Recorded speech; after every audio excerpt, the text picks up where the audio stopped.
Women's premier లీగ్లో Delhi Capitals వరుసగా రెండో ఏడాది తుది పోరుకు అర్హత సాధించింది.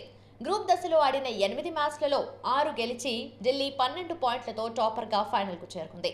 బుధవారం జరిగిన చివరి లీగ్ మ్యాచ్లో ఢిల్లీ 7 వికెట్ల తేడాతో గుజరాత్ జైంట్స్ను చిత్తు చేసింది. ఈ ఓటమితో పట్టికలో చివరి స్థానంతో గుజరాత్ ఈ సీజన్ను ముగించింది.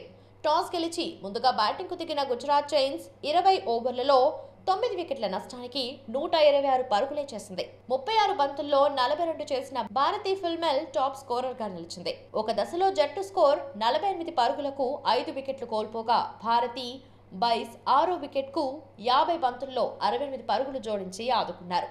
ఢిల్లీ బౌలర్స్లో మిన్ను మణి, మరిజాన్ క్యాప్, శిఖా పాండే తలా 2 వికెట్లు పడగొట్టారు. అనంతరం ఢిల్లీ క్యాపిటల్స్ 13.1 ఓవర్లలోనే 3 వికెట్లకు 129 పరుగులు సాధించి గెలిచింది. ఓపెనర్ షఫాలి వర్మ మెరుపు వేగంతో అర్ధ సెంచరీ సాధించగా జెమిమా రోడ్రిగ్స్ 38 పరుగులతో మరోసారి జోరు ప్రదర్శించింది.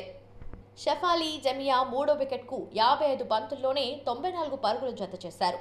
విజయానికి 2 పరుగుల దూరంలో షఫాలి వెనుతిరిగినా జెమిమా 4 కొట్టడంతో మరో 41 బంతులు మిగిలి ఉండగానే క్యాపిటల్స్ జట్టుకు గెలుపు దక్కింది. షఫాలి బ్యాటింగ్ మాత్రం హైలైట్. కేవలం 37 బంతుల్లో 7 ఫోర్లు, 5 సిక్స్లతో 71 పరుగులు చేసి విజయాన్ని ఖరారు చేసింది. ఫైనల్లో ఢిల్లీ ప్రత్యర్థిని నిర్ణయించి ఎలిమినేటర్ మ్యాచ్ శుక్రవారం జరగనుంది. గత ఏడాది champion Mumbai Indians, royal Challengers Bengaluru eliminator పోరులో తలపడి ఉన్నాయి. లీగ్ దశలో 2 జట్ల మధ్య 2 మ్యాచ్లు జరగక చెరో మ్యాచ్లో విజయం సాధించి సమఉజ్జీలుగా నిలిచాయి. ఆదివారం జరిగే ఫైనల్తో WPL రెండో సీజన్ ముగుస్తుంది.